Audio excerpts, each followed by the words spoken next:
Magandang araw sa inyong lahat mga kamatyas. Wala po kami ni Queen Kwang Pong sa bahay. Nandito kami sa Apalit, Pampanga para maghandog ng pasasalamat sa Diyos sa aming church. At wala akong dalang laptop, wala rin akong dalang computer, pero may dala akong chessboard at ang cellphone. Meron ding computer engine ito. Hindi nyo nga lang makikita yung evaluation bar. Okay, i-analyze natin ang mga kaganapang nangyari sa US Chess Championship Men's Division. Round number 2 ni Wesley at tatalon tayo mamaya round number 3. 2 games ang i-analyze natin ngayon at sa end part ng video, papakita ko po sa inyo ang kanilang standing after round number 3. Round number 2, ang kaharap dito ni Wesley ay si Super Grandmaster Cirques. Black siya, no? Nag-E4. E5 si Wesley. Knight F3. Knight C6. Roy Lopez. Tinira ni Wesley ang walang kamatayan niyang Berlin variation. Nag-castle. Knight takes E4, main line, pinasok. Rook E1, second line yan. Kasi ang palagian nating nakikita, di ba, yung D4, tapos pagka nag-Knight D6, yung ka-capture dyan. Then, early, queen to queen. Nakpo, legend na si Wesley dyan sa queen to queen variation na yan. Pero dito, hindi ginawa yan. Nag-rook E1 dito si Cirques. Second line ang pinili. Knight D6. Knight takes E5. Yun nga lang, kahit na second line yan, sadly, panabla pa rin. Ayan, nagbi-bishop F1 kasi naka-threat. Kailangan iiwas. At kinakapture talaga yan. Rook takes E5. Nag-castle. D4 para makawala ang development ng bishop. Bishop F6. Rook E1. Rook E8. Palit-palitan. C3 para maging solid ang D4. Kinapture. Queen takes. Knight F5. Knight D2 develop. D5. Ayan. Kung mapapansin nyo po, walang kagulo-gulo. Plain na plain, swabing-swabe ang opening, equal, C6, Bishop F4. Sa isang banda po, no, lugi ang puti kasi pag naka-equalize sa ganito ang black, lugi puti kasi ang white must win sana hanggat maaari. Pero, pumapabor din kung mas mababa ang rating ng puti kumpara sa black. Ayan, kaya medyo lugi si Wesley dito eh. Kumatablahan siya ni Cirques. Capture, capture, exchange, Bishop D3, develop ulit. Bishop D7, develop, Queen D2 para yung tore, ilalagay sa E1, nag-Queen F8, ayun, sasalubungin din ng tore sa E8, Rook E1, Rook E8, Rook E3, Rook takes E3, Queen takes E3, nako, palit-palitan, Queen E7, capture, capture, nako, todo to the max ang palitan, at nag-King F1, H5, King E2, G5, Bishop B8, tiniret ang pawn, A6, iwas, F4, hinamo ng exchange, inignore, advance lang, nag B4 para walang C5, at dito nag F5, A4, King F7, Bishop C7, pakiramdaman na lang, B5, A5, nako, saradong-sarado. Bishop E6, King E3. Ayan, hanggang dyan na lang ang naging laban, tabla. Sa intention talaga ng opening na ito, Berlin, talagang hindi maaasahan ang bakbakan. Unlike ng Sicilian, talagang bakbakan ang nangyayari kaagad. Kaya ang inyo pong lingkod ay paborito ang Sicilian. Nag-hyper accelerated dragon ako, dragon, Najdorf kasi bakbakan. Win or lose, masaya. Pero dito kasi, pag Berlin, talagang panablahan. Okay? Tabla ang round number 2. Lipat naman tayo sa naging laro ni Wesley. Round number 3, white naman siya. White dito si Wesley against Super Grandmaster Sevian. Nag D4 si Wesley. Knight F6 si Sevian. C4. E6. G3, yan ang napiling preparasyon dito. Catalan ang pinasok. D5, Bishop G2, kumakapture talaga sa C4, main line. Knight F3, develop para magka-castling na. Nag C5, nag-apply kaagad ng pressure sa D4, castle, Knight C6, at nag-Knight E5. Yan po ang malalim na linya dito sa Catalan. Ang daming kakapture sa D4, pero nagda-Knight E5 para mabuksan ang diagonal. At dito, nag-Bishop D7. Simpleng dinipensahan lang ang Knight sa C6. Ngayon, ang tanong, bakit kaya hindi kinapture ng Knight ang pawn sa D4 ng buong buo? Meron kasing E3. Yan ang mabigat dyan. Atake kagad sa Knight. Saan pupunta? Kapag nag-Knight C6, kakapturein lang yan. Kitang-kita po, pag kinapture, may Bishop takes, tapos diretso capture sa Torre. Yan. Kaya, hindi basta-basta makakabalik ang Knight. Kung dito naman pupunta, may Queen to Queen, tapos mayroong Knight takes F7, double naman. Kaya, disaster talaga ang mangyayari dyan kung titikman ng Black ang pawn sa D4. Kaya dito, nag-Bishop D7 lang. Depensa lang sa Knight. At nag-Knight D2, ayan, para kuhanin ang pawn sa C4. Halatang preparado si Wesley. Kumapture na sa D4. Knight D takes C4. Bishop E7, develop para makapag-castling na. Nag-Queen B3. Ginugulo talaga ni Wesley. Ayun, threatening capture sa B7. Nag-Queen C7, depensa lang. Kumapture na sa Knight.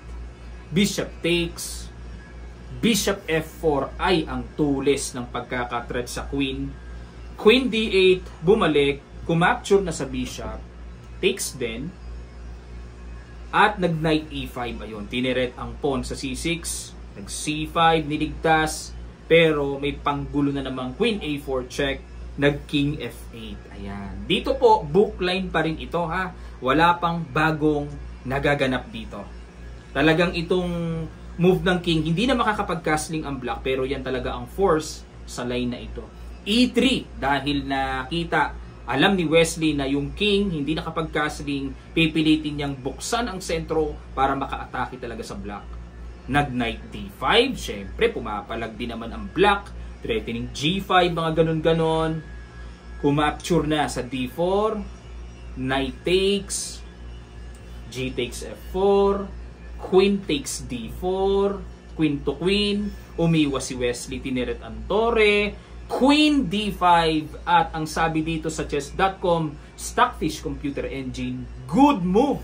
At yan din ang novelty sa bakbakan na ito, mga kamatsas. Dahil sa mga nagdaang laban, ang palagi ang ginagawa dito ay simpleng iwas lang ang Torre papunta sa D8.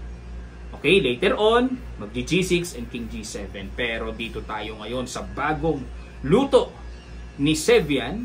Queen C7, umiwas. Queen D8, hinamon talaga ng Queen to Queen. Tawag nga nila dyan ay muamua ng Queen. Queen D5, Knight C6, ayun. Medyo talagang ginagambol talaga ni Wesley ah. Rook E8, depensa sa Bishop, at nag-Rook D1, atake sa Queen. Iwas, Queen F3, Rook D7, gigil na talaga si Wesley, mga kamatsas. Queen G4 check, yun nga lang, ang King ni Wesley ay tad-tad ng check ang aabutin dyan dahil halos walang shield. King E1 at nag-Queen G2. Medyo magulo. Bitin ang Bishop pero may mga check-check din naman na po pwedeng makuha ng Black Queen ang Torre sa E1. Tinuluyan ni Wesley. Nag-Queen E4 check. Good move by Sevian. Wala pala siyang intensyon na kumalikot sa ilalim, kuhanin ng Torre. Siyempre, delikado ang kanyang 7th rank. Mamamatcha siya. Kaya Queen E4 check. King D1. Queen D3 check. Hoping for perpetual check. Queen C4 check, King D2, Queen takes F4 check, King D3, Queen D6 check, King C2, at nag-Rook takes, Knight takes, Queen takes, Queen B8 check, pwersado harang, and Queen takes A7. Play on pa rin, mga kamatsas. Ayaw talaga ni Wesley ng tabla this time. Queen C6 at nag-Rook E1. Okay. Rook E1 para maiwasan ng paparating na Queen E4 check. Siguro dito napapaisip kayo mga kamatyas, bakit hindi i-check dito sa ilalim? Na kapag umangat, capture yan, kaso mga kamatyas, napakaraming check na aabutin ng White King ni Wesley at hindi na po ako aasa dito na magkakaroon ng tataguan ang White. Okay? Walang tataguan ng King dyan. Kahit magtatakbo yan, kompleto ang gagawing check ng Black dyan. So, perpetual check matatabla. Kaya dito, mas pinili ni Wesley play on para makontrol ang E4 square at dito nag-G5. Time naman ni Sevian para kung chumek man dito, mayroon ng King G7 space, nag-Rook E5, tineret ang pawn. King G7, another good move by Sevian. Nataon pa, saktong-sakto mga tira ni Sevian dito. Queen A4 check, another good move. King C3 at nag-King F6, good move pa rin. Saktong-sakto. Nag-Rook E3, Rook A8, A3, niligtas ang pawn at nag-King G6. Ayan, iwas na sa check na po pwedeng gawin dito ng White. Queen C4, hinamon ng Queen to Queen at nag-Queen A5 check. Of course, mga kamatyas, hindi pwede makipag-Queen to Queen dahil mako-convert sa Rook and Pawn ending na may 2 marching connected pass pawns. Delikado ang Black dyan. Kaya as much as possible, ang Black ay iiwas sa Queen to Queen at maghahanap ng mga panggulong gagawin. King B3, Rook B8 check, King A2 tago na at nag-Rook B5. Queen C3. Bad move ang ginawa ni Wesley. According to Stockfish, dapat daw po ang tira ay B4 na. Kapag nag-Queen B6, Queen D3 check. So yan ang timpladong gusto dito ng computer engine. Pero balik tayo dito sa ginawang Queen C3. Sorry yung B4 pala, hindi ko na itira, hindi ko na ibalik yung from Queen C3 to C4. So balik tayo sa ginawa ni Wesley na Queen C3, Queen to Queen, iwas Queen A8 at nag-Queen D3 check, double, Rook F5, Rook E5. Ayun, inatake ang tore, Queen G2 pasok, hanap ng mga gulo-gulo, kinapture, takes, at nag-Queen D6 check, F6, A4. Ayan. Kumbaga bahala na, talagang isasabay talaga ni Wesley ang labanan na ito. Maubos man ang mga pawns niya, gusto niya maimarcha ng paunti-unti hanggang sa maka-Queen. Bumawi si Sevian. Queen D3 check, another bad move by Wesley. Dapat daw po ang tira ay H4. Nako po, sino ba naman ang makakaisip ng tira na yan? Then ang continuation ni Stockfish ay H6. Medyo mabigat na pong makita yan. So dito talaga, hanggat maaari, tulungan na maipush ito o kaya maghanap pa ng ibang ways na po pwedeng gulo-gulo. King H6, Brand X din ang ginawa dito ni Sevian. Dapat daw po ang tira ay F5. Harang lang. Okay, balik tayo. King H6. At dito nag-Queen H3 check. Brand X move din ni Wesley. Dapat naman daw ang tira ay Queen D8. Ayun. Kalik-kalikot dito sa F6. Ayan.